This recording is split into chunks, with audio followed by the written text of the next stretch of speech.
Hello everyone, मैं हूं मोहम्मद अनस और आप देख रहे हैं EIV10। आज हम बात करेंगे आईपीएल पर। आईपीएल सिर्फ इंडियन प्रीमियर लीग ही नहीं बल्कि इंटरनेशनल और इनक्रेडिबल प्रीमियर लीग है। आज की इस वीडियो में हम आईपीएल 2024 पर एक नज़र डालेंगे और कुछ बड़े अपडेट्स आपको बताएंगे। इस साल का आईपीएल 2 फेज़ में होगा क्योंकि इस साल हमारे मुल्क में लोकसभा इलेक्शन होने जा रहे हैं। इसलिए पहला फेज़ 22 मार्च से शुरू होकर 7 अप्रैल तक चलेगा और दूसरे फेज़ की डेट अभी अनाउंस नहीं हुई है। कुछ आईपीएल टीम्स ने ये कोशिश की थी कि बचा हुआ आईपीएल यूएई या कोई और कंट्री में कराया जाए, लेकिन बीसीसीआई के सेक्रेटरी जय शाह ने मना कर दिया है और उन्होंने कहा है कि आईपीएल भारत में ही होगा। सबसे पहले बात करते हैं मुंबई इंडियंस की। मुंबई इंडियंस को इस साल हार्दिक पांड्या लीड करेंगे। पिछले 3 सीज़न से मुंबई इंडियंस प्लेऑफ्स के लिए क्वालिफाई नहीं कर रही है। फास्ट बॉलर जेसन बेंड्रॉफ को लीक वुड ने रिप्लेस किया है और इसके अलावा उनके मेन बैटर सूर्या कुमार यादव पहले मैच के लिए अवेलेबल नहीं है। अब देखना होगा कि क्या 5 टाइम्स चैंपियंस इस साल कोई चमत्कार कर पाते हैं या नहीं। अब आते हैं चेन्नई सुपर किंग्स की तरफ। सीएसके के फैंस के लिए बुरी खबर है कि डेवन कॉनवे आईपीएल के पहले फेज़ में अवेलेबल नहीं है, लेकिन उनके पास सचिन रविंद्रा अवेलेबल है जो इस साल ओपन कर सकते हैं। सीएसके ने इस बार ऑक्शन में डेरिल मिचेल को 14 करोड़ में खरीदा है और अब उनके पास 4 क्वालिटी ओवरसीज ऑलराउंडर हो गए हैं: मोइन अली, सचिन रविंद्रा, डेरिल मिचेल और मिचेल सेंटनर। अब देखना यह है कि एमएस धोनी किन को प्लेइंग 11 में शामिल करते हैं।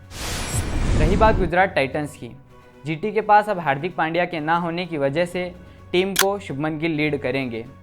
जीटी फैंस के लिए बुरी खबर है कि इस साल उनके star bowler Mohammed Shami available नहीं है, लेकिन एक अच्छी खबर भी है कि राशिद खान पूरी तरह से फिट हो चुके हैं और उन्होंने आयरलैंड के खिलाफ बड़ा अच्छा परफॉर्मेंस भी किया है। अब देखना होगा कि क्या हार्दिक के बिना गुजरात टाइटंस प्लेऑफ्स में जगह बना पाएगी। Now it's time for KKR.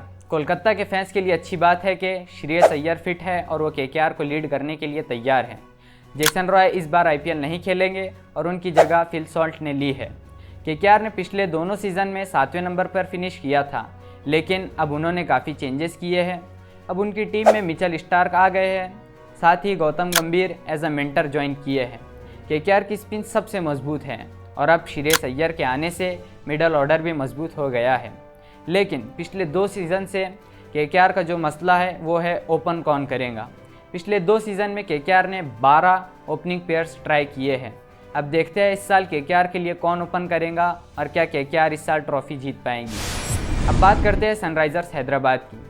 SRH ने पिछले साल आखिरी नंबर पर फिनिश किया था, लेकिन इस साल ऑक्शन में उन्होंने खूब खरीदारी की है और अपनी टीम को मजबूत किया है। हैदराबाद ने पैट कमिंस को इस साल कप्तानी की जिम्मेदारी सौंपी है क्योंकि कमिंस ने ऑस्ट्रेलिया को वर्ल्ड कप और वर्ल्ड टेस्ट चैंपियनशिप दोनों जिताया है। हैदराबाद के सारे ओवरसीज़ प्लेयर एक से बढ़कर एक है, इसलिए देखना होगा कि वो कौन से 4 प्लेयर्स को खिलाते हैं। वनिंदु हसरंगा इस फेज़ में अवेलेबल नहीं है क्योंकि वो श्रीलंका की तरफ से टेस्ट मैच खेल रहे हैं। So let's talk about Rajasthan Royals. Rajasthan Royals ने आईपीएल इनॉग्रल सीज़न जीता था और अब तक वही उनकी पहली और आखिरी ट्रॉफी है। अब तक उनके सारे प्लेयर्स अवेलेबल है और सिर्फ प्रसिद्ध कृष्णा ही इंजरी की वजह से अनअवेलेबल है। आरआर ने इस साल कुछ अच्छे प्लेयर्स ऐड किए हैं जैसे Rovman Powell, Avesh Khan, Nandre Burger और शुभम दुबे। अब देखते हैं क्या संजू सैमसन इस साल आरआर के फैंस को खुशियां मनाने का मौका देंगे या नहीं। अब बात करते हैं आरसीबी की। जैसा कि आप जानते होंगे कि इस बार आरसीबी वुमेन्स टीम ने WPL अपने नाम कर लिया है और उनके फैंस को उम्मीद है कि मेंस टीम भी फाइनल जीतेंगी। आरसीबी ने इस बार कैमरन ग्रीन को मुंबई से ट्रेड किया है और ऑक्शन में कई फास्ट बॉलर खरीदे हैं जैसे अल्जेरी जोसेफ, लॉकी फर्गुसन, यश दयाल, टॉम करन वगैरह। लेकिन ये सारे बॉलर्स ऐसे हैं जिनको बहुत मार पड़ती है। खैर, अब देखते हैं कि क्या ये बॉलर्स आरसीबी में जाकर कुछ नया करते हैं। अब बात करते हैं लखनऊ सुपर जायंट्स की। उनके लिए अच्छी बात यह है कि केएल राहुल पूरी तरह से फिट है। एलएसजी फैंस उम्मीद करेंगे कि इस बार राहुल अपने प्राइम फॉर्म में नजर आए। अवेश खान और मार्कुड के जाने के बाद एलएसजी ने गब्बा हीरो, शैमर जोसेफ और डेविड विल्ली को अपने पेस अटैक में शामिल कर लिया है। गौतम गंभीर के जाने के बाद अब उन्होंने जस्टिन लैंगर को अपना हेड कोच बनाया है। साथ ही देवदत्त पडिक्कल को भी अपने स्क्वाड में शामिल किया है जो आपको एज अ ओपनर खेलते नज़र आ सकते हैं। लखनऊ ने अपने दोनों सीजन्स में प्लेऑफ्स के लिए क्वालिफाई किया है। अब देखते हैं क्या वो प्लेऑफ्स की हैट्रिक लगा पाती है या नहीं। अब बात करेंगे पंजाब किंग्स की। पंजाब किंग्स ने इस साल हर्षल पटेल को 11 करोड़ 75 लाख में खरीदा है। साथ ही रायली रूसो को भी 8 करोड़ में खरीदा है। पंजाब किंग्स इस साल होम मैचेस अपने न्यू स्टेडियम महाराजा यादविंद्र सिंह स्टेडियम में खेलेंगी।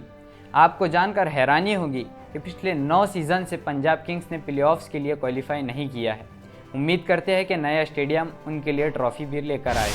अब बात करते हैं आखिरी टीम दिल्ली कैपिटल्स की। दिल्ली कैपिटल्स के लिए किसी मिरेकल से कम नहीं है कि ऋषभ पंत एक्सीडेंट से ठीक होकर वापस उनको लीड करने के लिए आ गए हैं। लेकिन दूसरी तरफ हैरी ब्रॉक दिल्ली के लिए नहीं खेलेंगे। साथ ही लुंगी एनगिडी भी IPL नहीं खेलेंगे और उनकी जगह दिल्ली ने ऑस्ट्रेलिया के बैट्समैन जैक फ्रेशर मैकगर्क को खरीदा है। पिछले सीज़न DC ने 90 नंबर पर फिनिश किया था। अब देखते हैं ऋषभ पंत की वापसी से दिल्ली कैपिटल बाउंस बैक कर पाएंगी या नहीं। ये थे IPLs के बड़े अपडेट्स और टीम्स के प्रीव्यू। अब मिलते हैं अगली वीडियो में किसी और टॉपिक के साथ। तब तक के लिए अलविदा।